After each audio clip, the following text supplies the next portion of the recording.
Sure.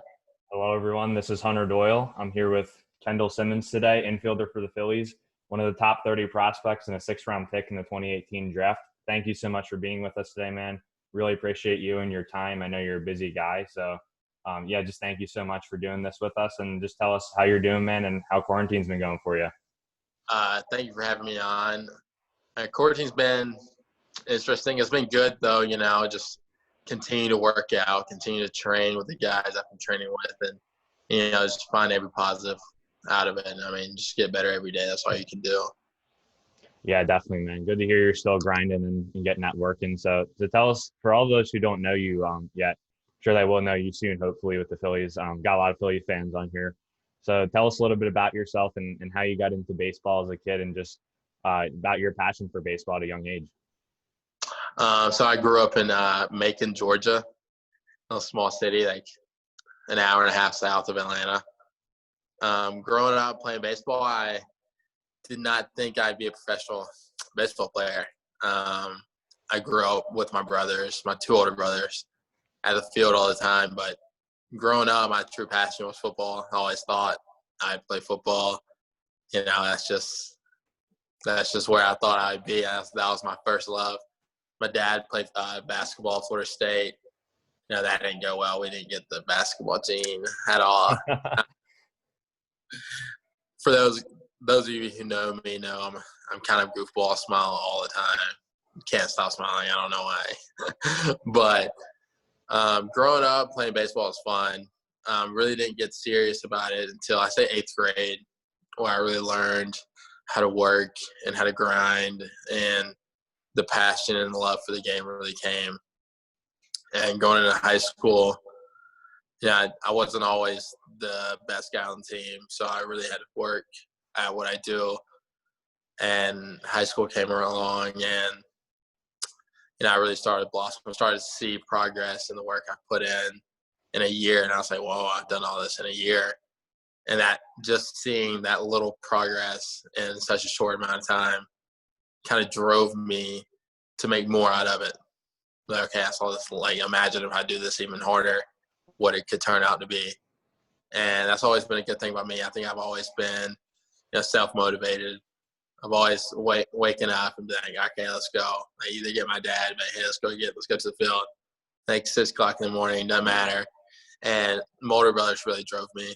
They saw something in me that I didn't see at the time. So they always pushed me to be the best I can be. Like, my older brothers would be like, hey, let's go to the field. If I didn't want to go, they'd be like, let's go to the field. Or if my friends wanted to go out, my dad, my brothers would be like, no, we got to go to the field. So, like, caps off to them. They saw something in me no one else did. And, today, just that they made me who I am. Definitely, man. That's so special to have too. I'm really glad to hear that you have a really good group around you, a good family, and just to hear your story too. I mean, it's not always easy coming up to high school, and sounds like you really buckled down and just got to it. So I love to hear that, man. And then in 2018, fast forward to, you're graduating and then you're getting drafted, which is just, must have been a surreal experience. So tell us a little bit about that moment and just kind of your decision. You were committed to Georgia Tech, I believe, and just kind of your decision to just go forward with being a pro and going into the majors and just how special it was to share that moment with your family. Not going to lie, I think the draft process for me, I know other guys are different, but for me, the draft process was pretty difficult. It's all that pressure and thinking about it for months and months and months, playing through it. When you're struggling, kind of not worry about it. That was tough. And then, halfway through my senior year, I kind of made the decision to, what happens. You can't control it. It's God's plan. So, I ended up playing really well. And, the day of the draft, I had a good feeling it was going to get me. And I was always a Jimmy Rawlings guy, always a Ryan Howard guy. And, I couldn't be happier to be where I'm at today. That day was so special to me and my family. I actually didn't even hear my name get called. I was taking a nap, and my were downstairs cleaning because they couldn't do anything else. They were so nervous. And my agent woke me up with a phone call and like, hey, turn on the TV. You're about to get picked. And I was too late. And I was like, did they pick me? Did they pick me? So that moment right there, just overwhelmed with emotion and relief, just knowing all the hard work I've done and knowing everything I've done has paid off. And, that moment I got over that moment really quick because I knew that day forward, it's restart. Like nothing else besides that means anything. Like I got drafted, congratulations, like woohoo! But now your new chapter in life starts, and no one knows your name. Definitely, and you just talked about like how difficult the draft process can be, and how you weren't always like the best player in the team coming into high school. So talk to us a little bit about like just times of adversity where you had some self-doubt and kind of had to push through that and overcome that throughout your career. I actually started at a really young age, and if I had to go back and do it, I wouldn't redo it. Started when I was 12. I played for a local team, like from 8U all the way up to 12. It's just around Macon. And at the age of 12, my dad was like, hey, let's go to East Cobb. At that time, I was like, oh, yeah, for sure. And at that moment, the first day I got there, I knew that I wasn't the best guy out there. Not anymore. Like the competition had risen, the bar had risen above, and kind of confidence-wise, it took me down. And then, I started playing, filling in my shoes, and getting comfortable with competing. I'd say that's the first time I've actually been challenged in competing. So I think 12 and 13 I hit a roadblock where I was the worst guy on the team. Without a doubt, guys were bigger, stronger, and I hadn't got there yet. But at the age, I didn't understand. So at that point, I was like, I think I'm done. I think I just want to play football. I think I'm done. And, something came along, and my parents persuaded me. I was like, hey, stay with it. Like, we'll go out next year, try out. And so the 14U came, and, I got on a pretty decent team. And now that's when it really started. The hard work came in play, not necessarily the physical, mechanical, but the work ethic really came in play. And the next year I got asked to play for the 16-year-old East Cobb Astros, which at the time was like, oh my God, what an honor. Like the best team in the country. I'm playing up 2 age groups. I'm 14 still. And it was like, I don't know. My parents were like, I don't want him to go through what he went through a year ago. And I was like, no, I think let's go. Let's do it. I think I'm ready. And even going up there was complete shock. And once again, I had to compete and fight for my spot, fight for my name. And like I said, that was the best thing that could have happened for me. It really gave me that edge of I'm going to go get it. And like nothing's going to stop me. I'm going to do everything I can to prove that I am the best on the field. And, time passed. And one day I just became a guy. And it really didn't come out of the blue. I worked. It took a while. It took a lot of down nights. And it grew me up because on that team that summer we didn't play in Georgia for the whole month of June. We were traveling. I just turned 15 at the time. And I had been away from my family, my parents, for the first time, really. They'd been with older guys. And that was a struggle. I call my mom crying at night some nights. And I wasn't playing that much. But that was the best thing that happened for me. I grew as a person, as a player. That summer, I think that's the summer that defined who I am now. And you can't really grow without your coaching staff too. So talk to us a little bit about how just in East Cobb and even before that, just like how your coaching staff really helped you just kind of get through those times and really work harder and just perfect your mechanics and also just your mental game too. Growing up before I got to East Cobb, really didn't have coaching necessarily. I think my brothers, my dad, just what they knew about baseball, they they shared it with me, and I just got better from that. East Cobb really, really helped me advance my skills. Coach Garrett Baldwin, who's the owner of East Cobb, was our 16U coach, and I stayed with him until I was a junior in high school, and that he made all the difference in the world. Earl Nualu, who's assistant coach on the same team at East Cobb, those guys really took time and developed me to be where I'm at today. They taught me how to play third base. They taught me how to play second base. And at the time, I was like, why am I playing third base? I'm 5'8", and I'm 100 pounds.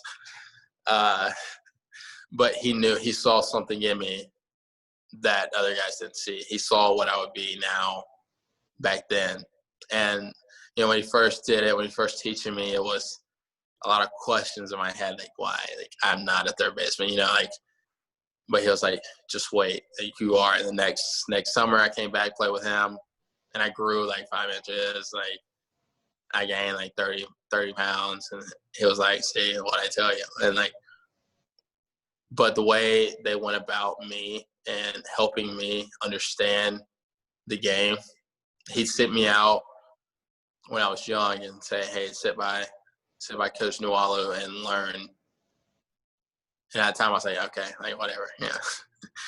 But that was the best thing that I think ever happened. I learned the game. I learned how to study pitchers. I learned how to see the game in every aspect and every position until I was ready to play. Yeah, for sure. And I know, like, I was a baseball player for a little bit in high school, and I had to switch to catcher, which I'd never played in my life before. And I was like, I just got to trust my coaches, and having that trust is just such an important thing when you're going into something so unforeseen.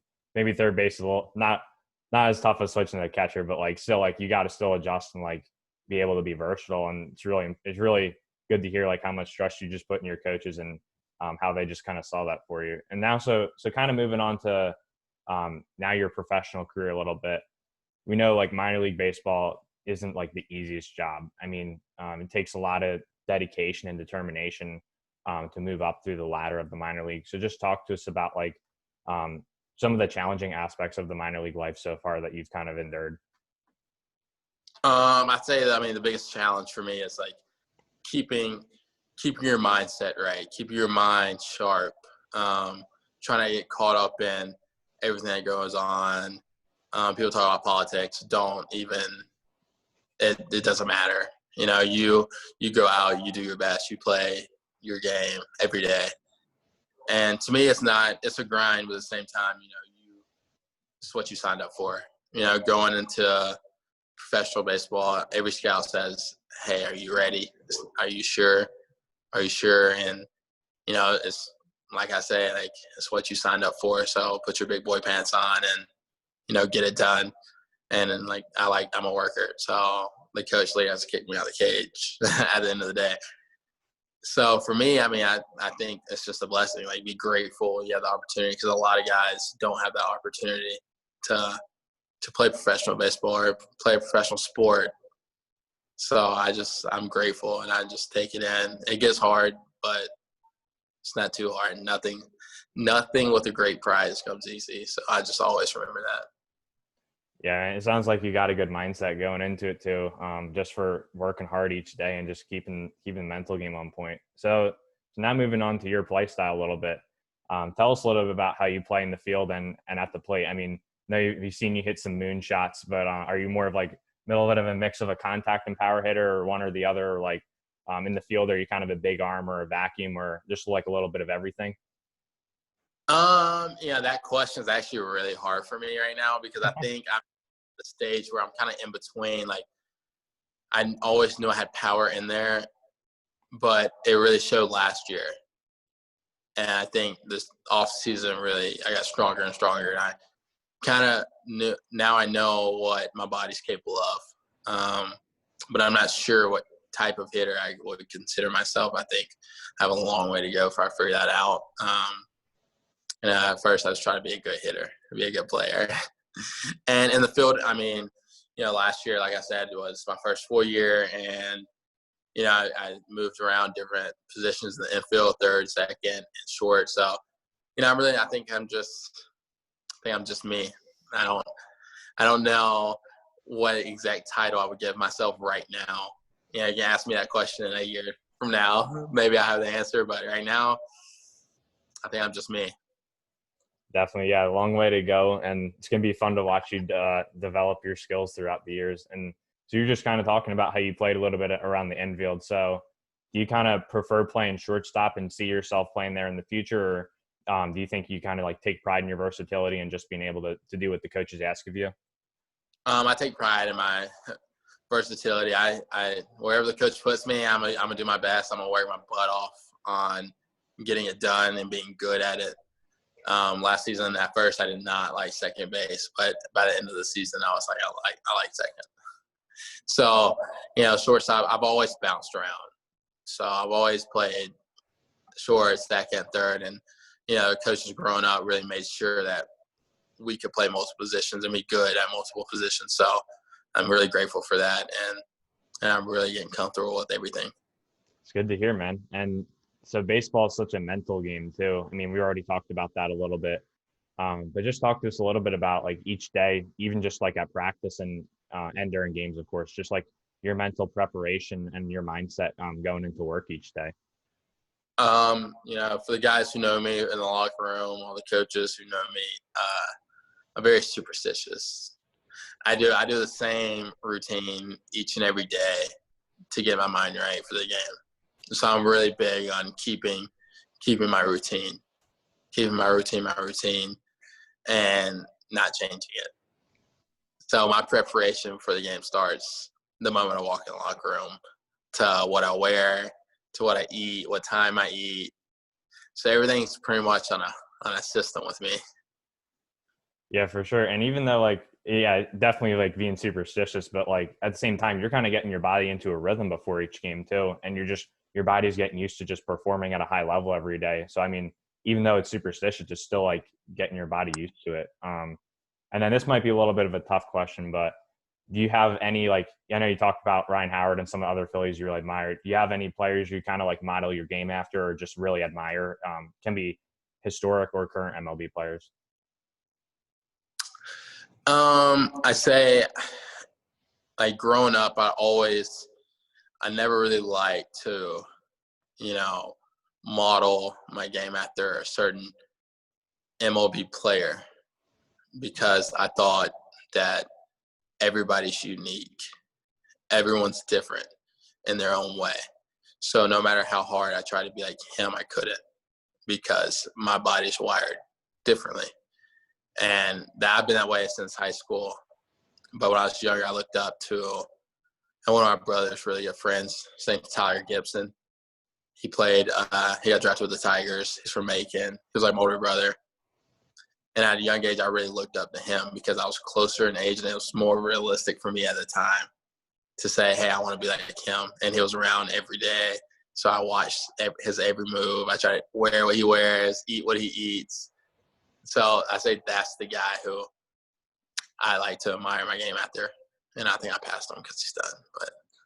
But Definitely. I mean, a great answer too. I mean, I think a lot of it's really important, like you said, to just be yourself, because everyone's going to be a different type of player. I know, like, I've had teammates who, like, they're like try to be a power hitter one year, but then their average goes down because they're not a power hitter, and it's like you're sacrificing your average for a couple doubles, stuff like that, or you just got to like play to your strengths. And so another question here: who's the toughest pitcher you faced so far? Oh man, I say, I'm gonna give my boy props here.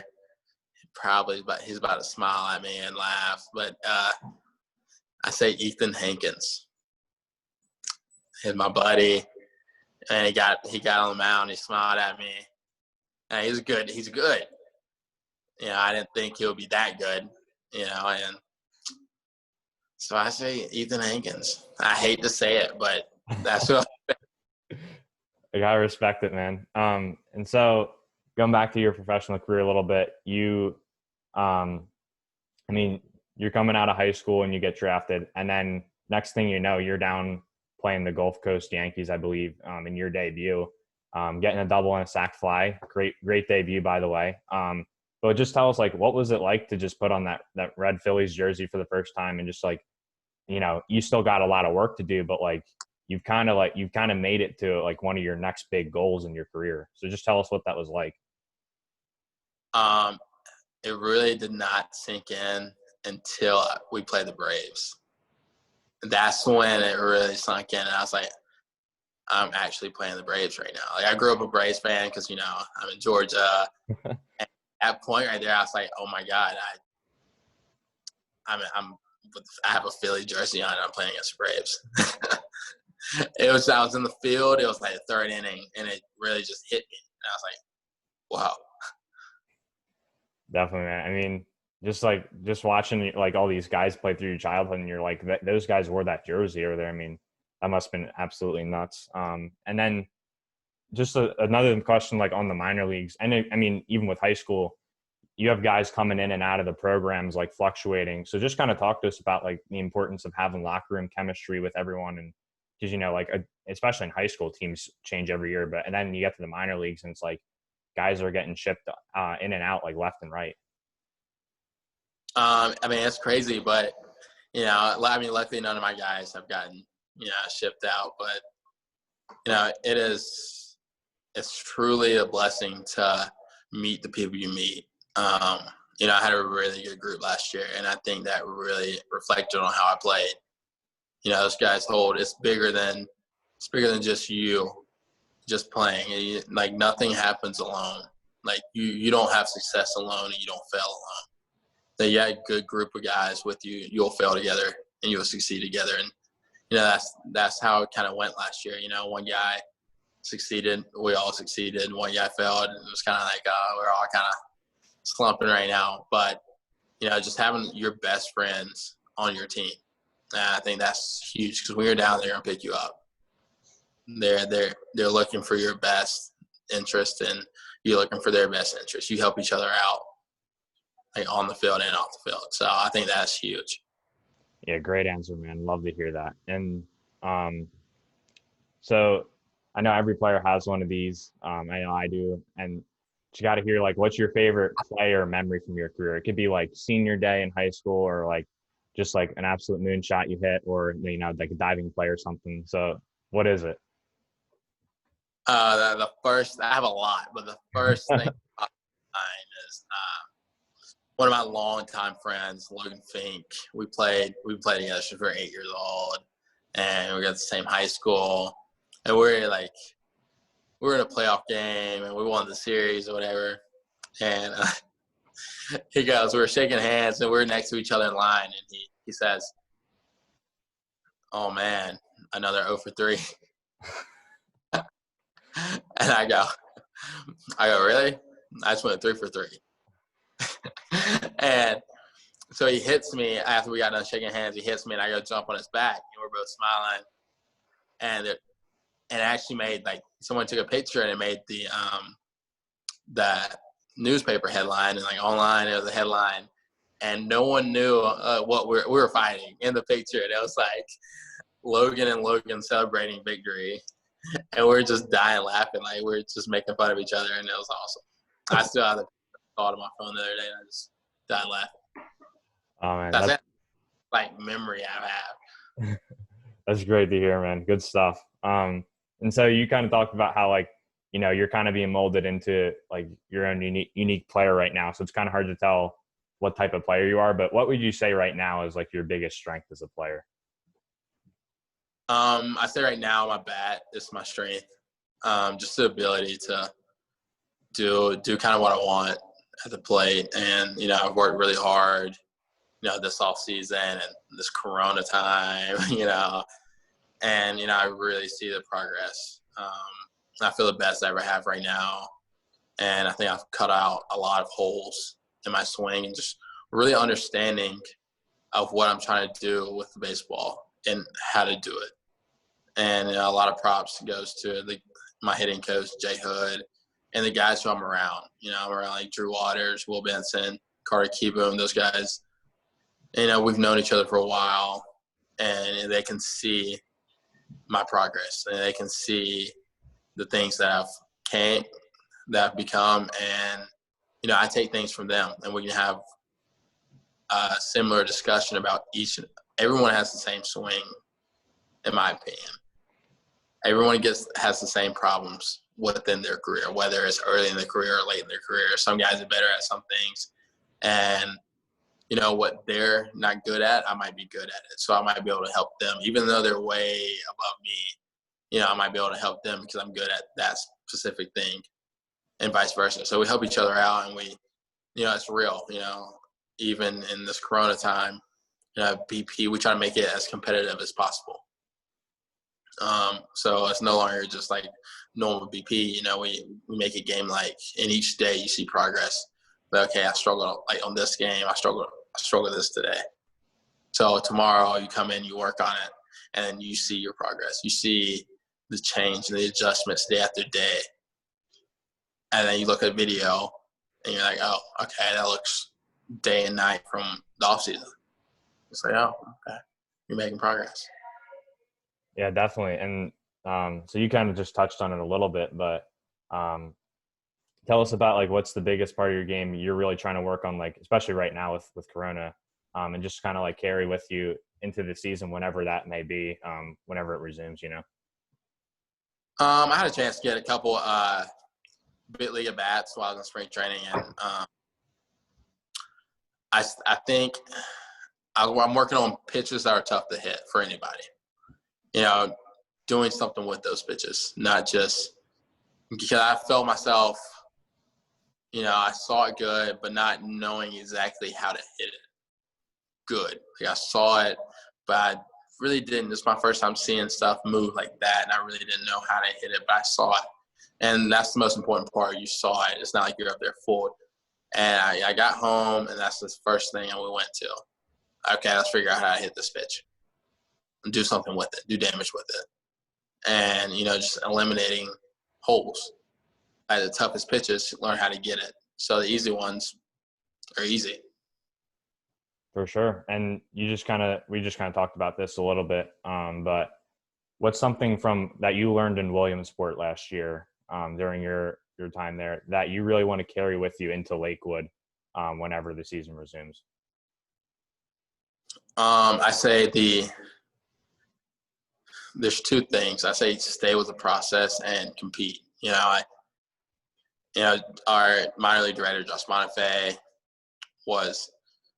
came in one day and it's like, like you guys aren't competing. I really took that to heart because, all through my life I thought I was competing, but I really didn't know the definition of compete when you get in the box. And I think once I had that mindset and plus the approach I have built over the years, I think that's what really turned my season around, was get in the box and compete, but compete with the pitcher, not yourself.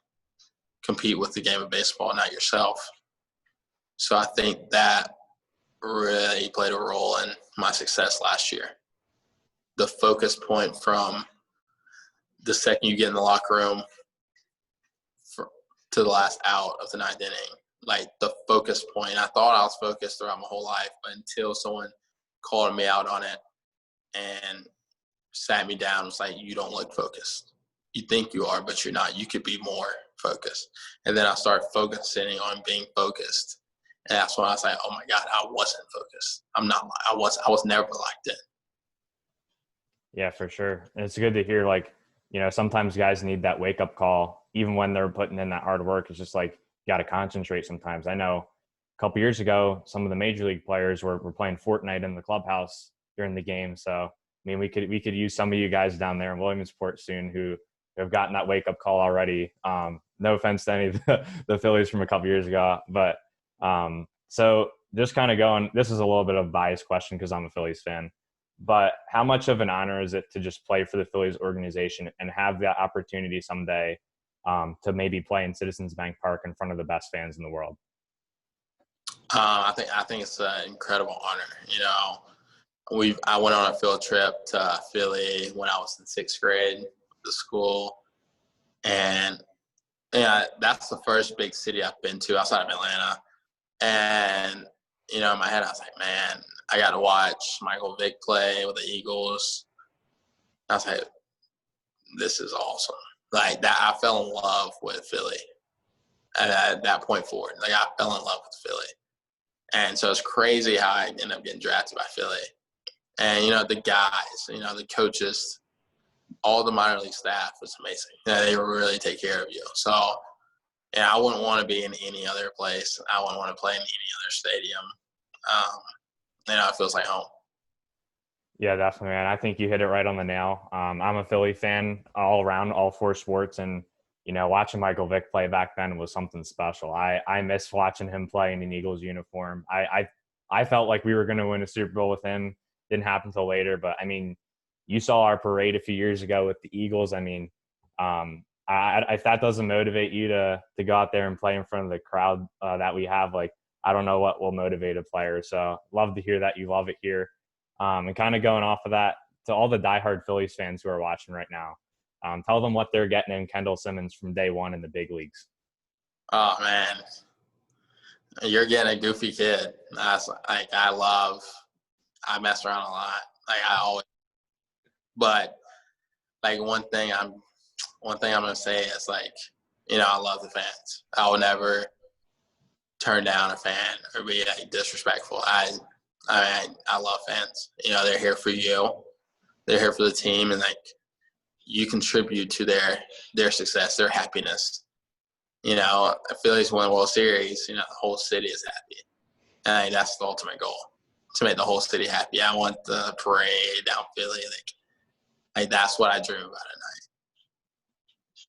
Yeah, I mean, you're giving me goosebumps right now, man. I want to taste that victory once again. I'm thinking of 2008, man. I was only a second grader, so I didn't even get the full experience. But, I mean, there's nothing like parading down Broad Street. I'll tell you that. It's a special experience. And now, just a few questions to wrap up. How tough has it been? You guys have lost most of the season due to Corona, obviously, and there's nothing we can do about it. It's just it is what it is. It's not like the lockout where it's they got to come to a deal or anything. So just talk to us about that adversity a little bit, and just kind of working through that and just being ready whenever, and how tough that's kind of been this year.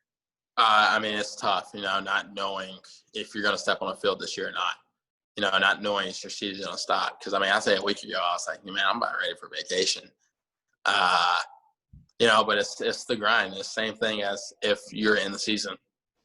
When is our off day? When's our off day? The same thing. You just got to keep pushing. I always say God has a plan. Everything he does for a reason, whether it's for the good or for the bad. You just got to trust it and stay with it. Keep yourself busy. I work out all day pretty much. And, it's been good. I've made progress. I think it's the time to make progress. I got a little taste of spring training, and then I left with an idea of what I wanted to go work on, what I needed to get better at. And, I've hit that on the head. I jumped right into it. And it's tough not just working out and be like, why am I working out? We're probably not going to play. But, my mom taught some sense to me the other day, so it was all good. But, just pick up different hobbies, expand your mind, learn as much as you can just about the life. Hey, without baseball, what are you doing? What are you going to do? So just made the best out of everything. Yeah, great stuff, man. Good answers. I love to hear everything about your story and where you've come from and where you are now. So we're just going to do a few get to know you questions just to wrap up. Well, some fun questions. So you might not have the measuring tape on it, but what's the farthest home run in your eyes that you've ever hit? Oh, man. Okay. So last year I hit one. It's 450 something, but I sprinted out of the box. I didn't know, but farthest one up until that point was at Lake Point during a travel ball game. My buddy was on the mound. He throws 97 on the left side. Georgia Tech commit also, and he threw me a fastball. I felt it back, and I was like, oh my god, if he throws another one. I guess he thought I was late. And I was like, oh, I'm gonna get another one. I'm getting another one, and I hit it so far. I think that's far. And it had no measure on it, but I think that's the farthest one I ever hit. Respect, man. And then what's your favorite sports game you've ever witnessed? Favorite sports game. There's a lot. But, I mean, I have to go with basketball when LeBron was with Cleveland and the comeback victory, or when LeBron was with Miami, Ray Allen hit the corner three. I'm a big playoff basketball guy. You can't go wrong, man. Big LeBron guy too. I mean, that Ray Allen shot is just, I mean, you could watch that on repeat all day. It's something else. And then the block in 2015, 2016, whatever it was. I remember. It's like, yeah, so fun to watch. And so next question is a little more baseball geared. I know I like to look fresh when I was on the field. So what's like your favorite accessory? And it can be a necklace, batting gloves, wristband, or headband, or something like that. These two chains right here, have to have them. If I don't have them, I don't know if I can play. Awesome, man. Love to hear that. And then last question. You kind of talked about how you went on a field trip to Philly, so you might have already answered this, but would you say that's your favorite field trip from elementary school or like high school or whenever, or did you have like another one that was really special? So that was my favorite one. You know, I just got my braces on, so I didn't get to get a Philly cheesesteak. But when I got drafted, I got one because I went to Philly. I got one. Awesome, man. Hey, you can't go wrong. I mean, if you ever need a list of cheesesteak spots, you can hit up me, or I can hook you up with a friend who can hit you up with a whole list of them. So just let me know. Thank you so much, Kendall. I really appreciate your time. I know you're a busy guy. I'm still working out during quarantine, man. So I really appreciate you. I think big things are ahead. I'm excited to see how you develop these next few years, and hopefully we get to watch you in Citizens Bank and not wait too long for that, because I'm really excited to see you play on TV. And just God bless you, man. Anything you want to say before we head out? Thank you for having me on here. It was truly a pleasure. And to all the Philly fans out there, I'm coming real soon. Love to hear that, man. All right. I'll let you go, Kendall. See you, man. See you.